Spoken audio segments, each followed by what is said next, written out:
welcome to a special segment of Detroit in Black and White. Uh, we're going to start doing this, and we're going to start calling it Detroit Drop a Dime. You know, the old days when you know something and you got to get it off your chest and you got to help the community. You went to that payphone and you put a dime in there, and boom. And the first guest today is the chief of police of Detroit, former deputy mayor, a great community guy, Todd Bettison. How you doing, Chief? I feel good, Adolph. How are you, sir? I'm doing fine, man. I see you all over in the community, interacting with residents and stuff. And then, man, I see people under your command at the scenes of these horrific crimes, man, especially with these kids, man. How do we deal with these gunshot victims? 4 years old, playing on the playground, in the bed, sleep, in a car. It's just amazing that these shooters and most of them are kids themselves can care less about who they hurt.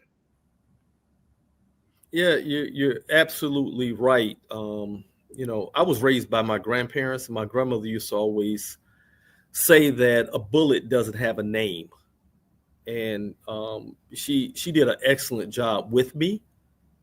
Because I wanted to be out.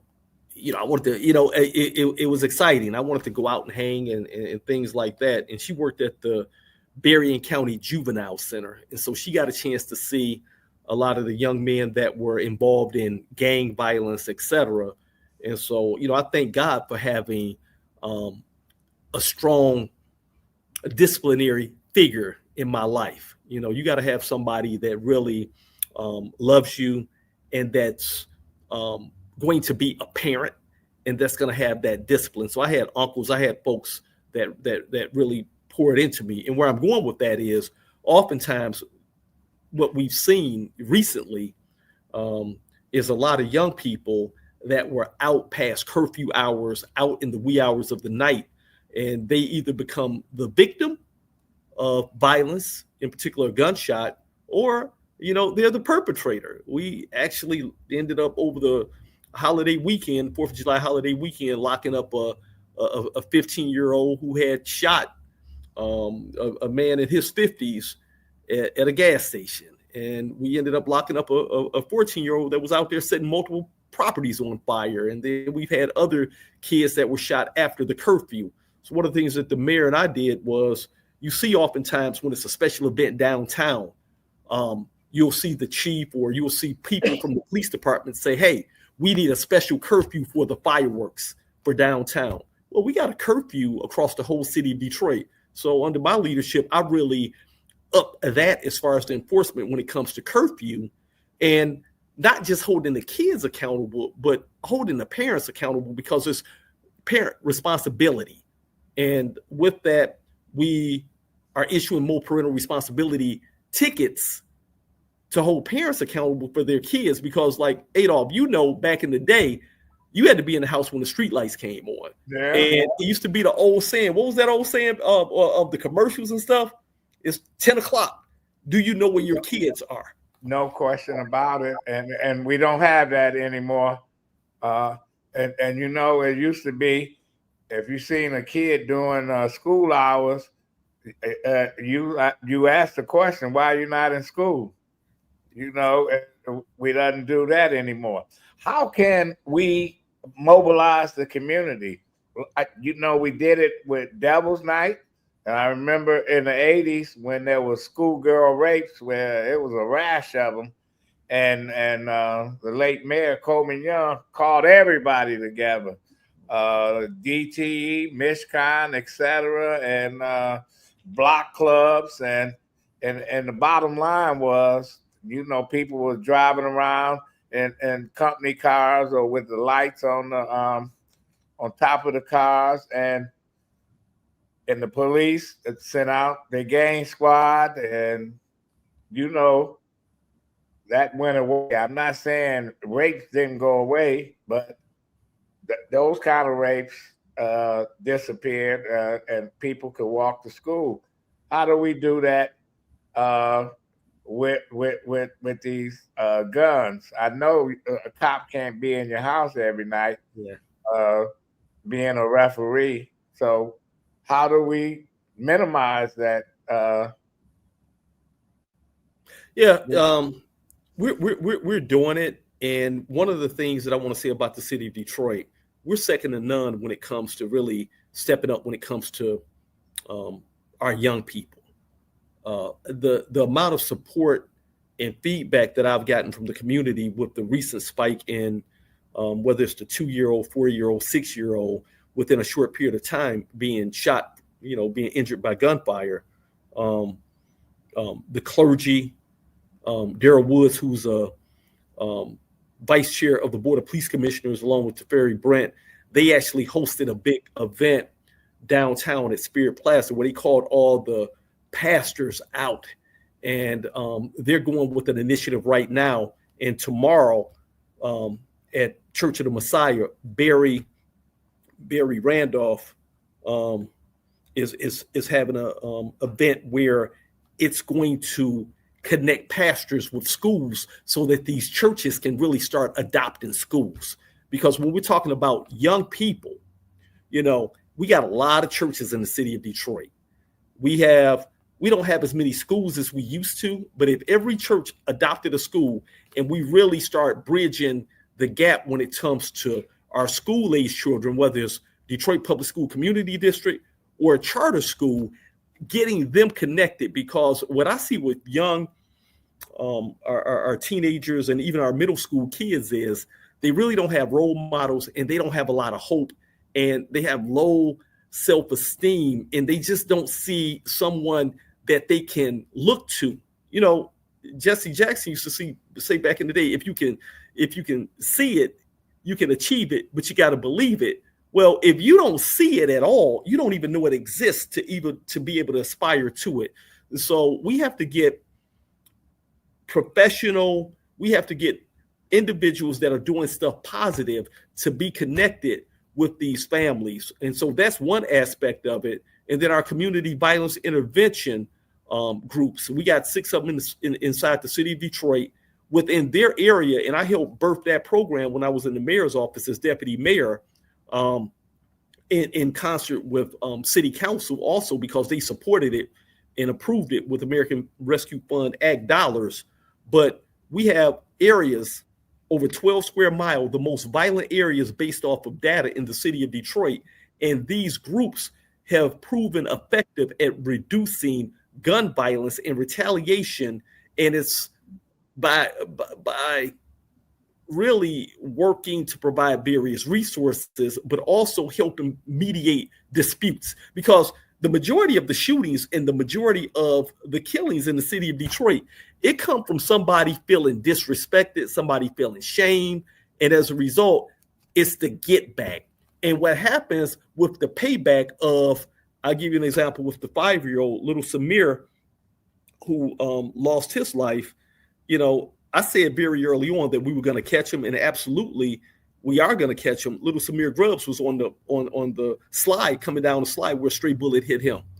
Well, that dispute all resulted from a dispute on a DDOT bus where somebody Pusheisty mask. I don't know if you know what a Pusheisty mask is, but that's the nickname that they call it. But one of the little ski masks that you see folks wear, the baklava mask that the young kids are wearing as a fashion statement, another group of kids snatched it off his head. He was with his girlfriend. He felt embarrassed, shame, and as a result, he ran or went around the corner to his friend's house, told them what happened. They all decided to get inside of a pickup truck SUV, going looking for the individuals, saw their target individuals at the park, and just opened fire on them and shot and killed an 18-year-old. A 17-year-old was injured, but one of the stray bullets went a little further downstream at the park and hit little Samir. And as a result, he lost his life. And with the 2-year-old that was shot, on the 4th. Well, it was actually the 5th of July. That was a situation where a 14-year-old, along with some other kids at a park after curfew, out there messing around, having access to firearms, fired multiple shots, and bullet goes over a half a block and hits the little 2-year-old. Thank God he's alive. And I'll tell you, Mongo, I take this stuff so serious. I actually made the hospital and was there with the mothers and the families. Daryl Woods was there with me as well. He's with the Board of Police Commissioners, but we take this stuff very, very seriously. I know. Aren't you tired of that? Yeah, I am. I am. I knew when I signed up for the job what I was signing up for, and I'm committed, and I'm not going to stop. But let me tell you this, Mongo, because when you in a battle, and let's just say we were in a boxing match, you know, the first 3, 4, 5 rounds go good, but when you're getting your butt kicked in round 6, right, you forget about the other rounds. But overall, you can still be winning the fight, but it don't feel good. And so I just want to let you know, brother, that right now we got a long way to go in the city of Detroit when it comes to violence, because we're still too violent. But year after year, our crime is trending down. And so last year we finished year 24 with historic low crime numbers. And as of today, I'm looking at my numbers right here, you know, and I can provide it for you. You know, I'm looking at my crime stats right here, and I'll tell you, in homicides, we're down 14%. You know, we got 19 fewer people killed this year compared to last year this time. In the category of non-fatal shootings, and that's a shooting where somebody got shot, hit by a bullet, and didn't die, that's down 26%. That's 108 fewer people shot this year, the same day this time compared to last year. And in every violent crime category is down. Our sexual assaults, rapes down 21%. Our carjackings are down 27%. And so I remember when it used to be Carjack City, but we implemented things like green light, and I'm going to give Chief Craig a whole lot of credit. That was one of the things that when he got here as chief of police, he said, hey, yeah, man, this Carjack City, like we're going to come up with something called green light and implement cameras with our private businesses with a real-time crime center throughout the whole city of Detroit. And as a result, we did that and targeted businesses that stayed open late at night and put the video cameras up and let the video pump into our real-time crime center. That really curtailed a lot, you know, carjackings in the city of Detroit, and it's helped with violent crime across the board. But with community violence intervention, with technology, with license plate readers, and with hiring police officers. I just left a graduation today, Adolph. I just graduated another 21 police officers out the Detroit Police Academy. I'm basically at a 98, 99% field rate. What that means is I'm almost at full budgeted strength. I get anywhere from 12 officers that retire every month. And so we're in a continuous hiring mode. But the thing about it is, because of the mayor, because of city council, because of where we are right now, and they recently upped the salaries by over $10,000 for Detroit police officers, I'm able to hire, but I'm not losing them going to the suburbs and other places like I'm used to. So it's an and approach. It's hiring officers, it's utilizing technology, and it's investing in the community. I believe that's going to be the winning formula that ultimately continues to push crime down in the city. So, and you know, there's a push in DC to have federal oversight of police departments in these urban cities and stuff. Do Detroit need federal help like that? Intervention, or what you say, need more police officers? No. We like it the way it is right now. And so we have a great partnership with the U.S. Attorney, and we've always worked very closely with the FBI, the ATF, the DEA. It's worked fine. I have officers embedded in their task force, and what we need help from, and they're already providing that, is when it comes to RICOs, indictments, federal prosecutions. So you don't need no National Guard coming down from Camp Grayland or somewhere saying that we're going to patrol the streets of Detroit. Nope. I got the best police department. The men and women of the Detroit Police Department do an excellent job at that. We're experts at that. We know this community. We have the complete trust of the community. And so as it's going right now, We have a great relationship when it comes with the U.S. Attorney's Office, and it's working just fine. And we don't see any need for it to change. What about publicizing those criminals that y'all looking for? I think with people talking about, I don't want to be a snitch. We talking about public service. We talking about there's a maniac in your midst. So if people know who they are, they hide them out, and you put out a reward and stuff, and they still won't say anything until something happened to them or their family. Then they upset. How can we publicize this weekly or so? Because we can do that. Put their picture on the screen and say, "Have you seen this person?"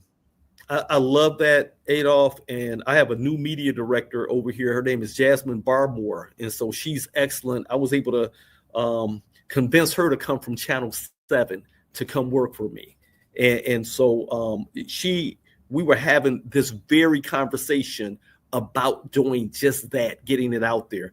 And Detroiters, I will tell you, with the video assets that we have, and when things happen, when you put the information out and they can see the face, they start dropping that dime. I'll give you an example. The fireworks shooting that we had. We were able to get his picture off the cameras ASAP, and I pushed it out that very night. Adolph, let me tell you, when they saw his picture, the community instantly responded and started calling in with the tips in his name. I knew exactly who he was within the next day. And so oftentimes when you see me on television and I say, we know who you are, here's the picture, the community actually told me who they were. They actually sent me the guy's cell phone number and say, "Chief, this is who did it. Here's a cell phone." I had the fireworks shooter cell phone number the next day, man. They was like, "Chief, you can call him if you want to." I say, "Nah, I ain't gonna call him." I say, "But my detectives and homicide folks will deal with him. They'll get with him." And so we were able to bring him into custody as well. And our closure rate, I will tell you this, we're basically catching everybody. Our closure rate is high for our homicides and our non-fatal shootings. But the sad and tragic part about it is I can't put Humpty Dumpty back together again. And so when a person is shot or injured, the only thing I can do to bring the family justice is to be able to do my part as law enforcement, and sometimes try to be able to connect them with some Crime Victims Act funding or things like that, or some additional services. But I do my part, and with the men and women of DPD, just ensuring that we try to not only just apprehend individuals, because I can't police my way out of it, but also to be able to bring resources and services by connecting them to other city resources. What about cold cases? Cold cases. There's folks, and our great friend, the late Brenda Hill, spent years trying to find out who killed her son and his friend after they was trying to go home one night, and she went to her grave and not knowing. She was relentless. Do you have a unit that look into those kind of cases? Yes, we do. We absolutely do. And matter of fact, it's a high priority for me. And I'm always looking to add additional resources and manpower to it. And through a collaborative effort, just had a conversation with the Wayne County prosecutor yesterday about cold cases. And so it's a priority for Wayne County prosecutor Kim Worthy. It's a priority for me as well. And so we never close a case. And I have officers that are in the homicide unit. That's all that they work on is cold cases. I think that one of the things that we have to do a better job of, and I was on my team about it, is that when we close a cold case, we need to be able to put that up on a flag and let everybody know, so that it gives the families hope that, if it happened for them, it can happen for me. Because, we do have a lot of outstanding cold cases out there, and we have our members still working on them. And so that's a work in progress, but we will continue, Mongo, and continuously work those cases and support the families. We even have a unit now that former Chief of Police, Chief James White, established within the DPD. Is called our family unit. And so the family unit actually works in conjunction with our cold case squad, and they keep track of ensuring that, at least once every 6 months, et cetera, that the family members of cold cases are getting a telephone call as far as an update. And what I'll say for this, oftentimes family members will say, well, I haven't heard anything, or, nobody called me. It's important to make sure that we got the right point of contact, because our officers, they can't call everybody in the family, but we'll call the point of contact to be able to give them updates of who they want to be designated when it comes to cold cases. And I'm amazed that sometimes there's an unidentified body found and they can't identify it for years. It goes unidentified. And come to find out, when they do, officials are able to identify the person, that the family never filed a missing person report. And, this like, oh, I just thought this person just walked away, except I just don't understand it. Yep, we see a lot. We definitely see a lot, and yeah, those can be some tragic cases when people are so disconnected. But with technology, and I keep saying technology, when it comes to genealogy and advances within it, and even DNA, it still gives us an opportunity to be able to go back and close cases and link cases that, but for advances in technology, we would not be able to solve. And so, we're one of the best and we're just going to continue to work at it. And what allows us to get better too is the fact that we're able to hire more officers and retain that talent. Because at one point, it had got pretty bad with the DPD when we were losing so many officers. You remember that when they were talking about, how many officers we had lost going to other departments. Yeah, you was training them to go and work for folks across 8 Mile and downriver and whatever. As we close, what do you want to tell the people in the city that what the Detroit Police Department is doing?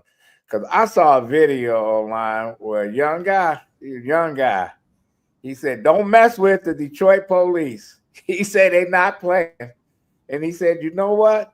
And they not the type of department you play with.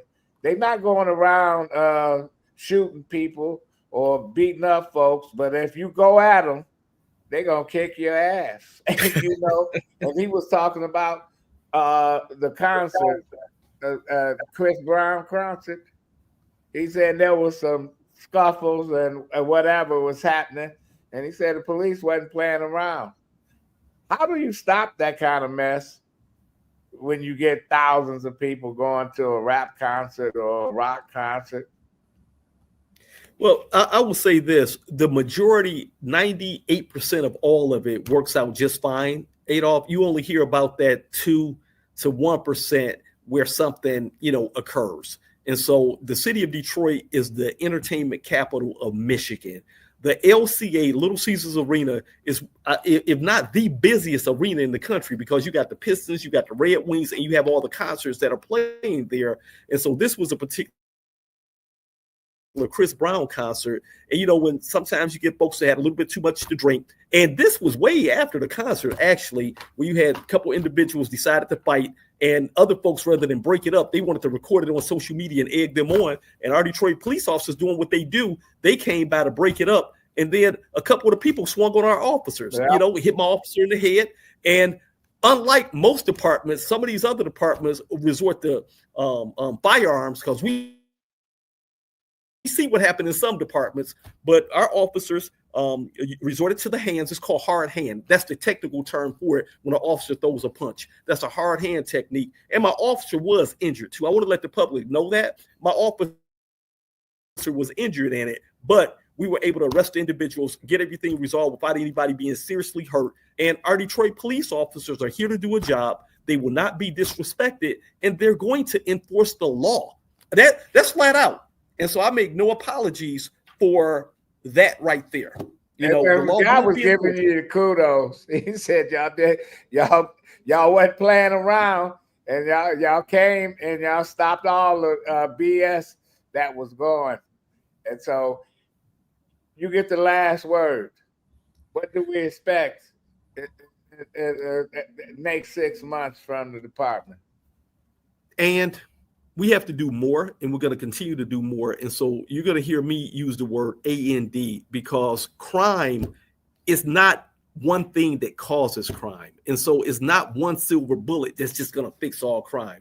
And so it has to be the continuous collaboration with our local, our state, our federal partners, which I'm going to do, which we've always been doing. More investment in technology, more investment in community, and working closer with Detroit Public Schools Community District and working with our various charter schools as well, because our kids are our priority. And because I was deputy mayor, working with the new administration, regardless of who that is, to make sure that we have additional activities for our kids to do. Because my grandmother used to always say this as well. I was raised by my grandmother, Mongo, that idle mind is a devil's workshop. And so we have to inspire our young people, and we have to get people back to work.